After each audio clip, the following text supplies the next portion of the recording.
but we're just kind of going through this whole thing together. But his question was, thought experiment, if we move into a microsat or move the decimal farther, it seems like that's the only way to produce excess inflation. So that's the first thing we're going to be talking about today is microsats and what that looks like. Because it is something that is very weird to try to explain, try to understand. And I had a hard time this morning. I was trying to figure out the best way to do this. But this is kind of what I came up with here in terms of two things.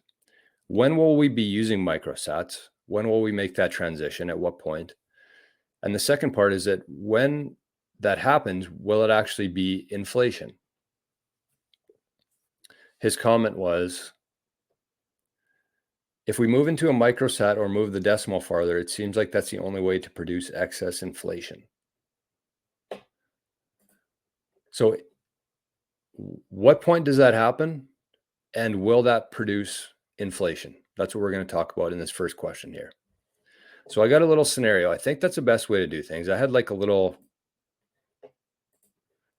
chart here, but it wasn't very useful. So we got a real life scenario here. This is a landscaping company. They're called utxo Landscaping. So they did a $44,000 landscaping job.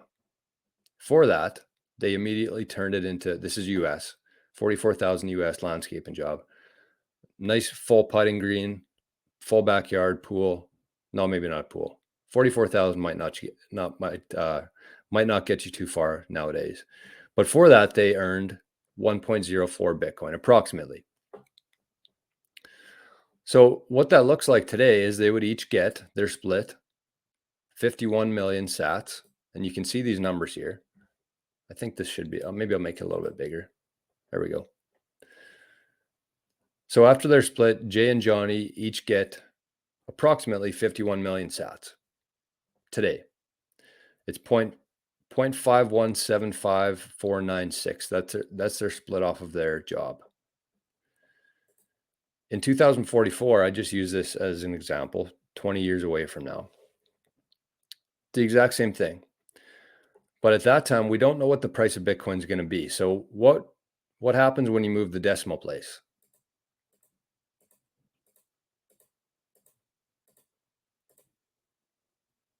So you can see here, if you're listening to this later, we added about 6 or 7 or 8 decimal points here. So now it turned into 0.517549637715254. So the key there is that the Bitcoin didn't increase. The value didn't change. We just moved the decimal place there. It's the exact same number. But what we have to figure now is when that happens. And I think the only time that would ever happen when we keep moving decimal places is when people actually start valuing those. So an example I would give in more of a smaller scale here is that King Golf, our golf company, we accept Bitcoin for our products. So currently, if somebody wants to pay in Bitcoin, say the price of the products or the value of the products is $150. So today, what I would say is I wouldn't go down to all these decimal points because I don't value those microsats yet. So I would probably just round up and say $150. Let's just say it's 50,000 sats. That's not right, but let's just say that's what it is. So that's what I would round up to because I don't actually value those microsats yet. There might be a day where we do, but I think that that's quite a ways away. So the first part is that when that happens, basically how that happens is that people basically need to value those microsats. That's the only time we'll start moving decimal points because they're so insignificant right now compared to our current purchasing power that nobody values those microsats, even though they're there. As we can see here, in that number, they're still there, but nobody is putting a value on those yet. So nobody goes that far down the decimal points. So that's one aspect of it. How that happens is we have to value those microsats. And another part of that is that the wallets, they'll actually have to change their units of measurement as well, because they're not set up for that right now. They pretty much just round up because Nobody values those microsats yet. That's what we have to keep in mind here. So in order to get to a microsat world, they'd have to be valuable enough, and the wallets would actually have to be functionable to support that, because currently they don't. They just round up because nobody values those microsats. They're still there, but we don't value them yet, so they're not relevant.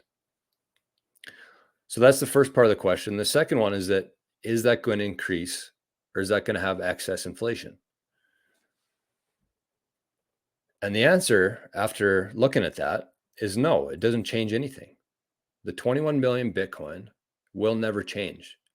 It's fixed, it's scarce, and it's set for that based on the Bitcoin code.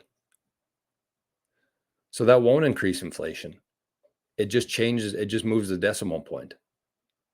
And it allows us to have more units of account to pay for things, because as more and more people show up here in Bitcoin, we're going to have to keep expanding the decimal point, because the bottom line, the denominator there, supply, is fixed. That's why that happens. And that's why that's different from our current financial system, where we actually have inflation. So we don't have to keep moving the decimal point. We can just print more money. Hope that makes sense.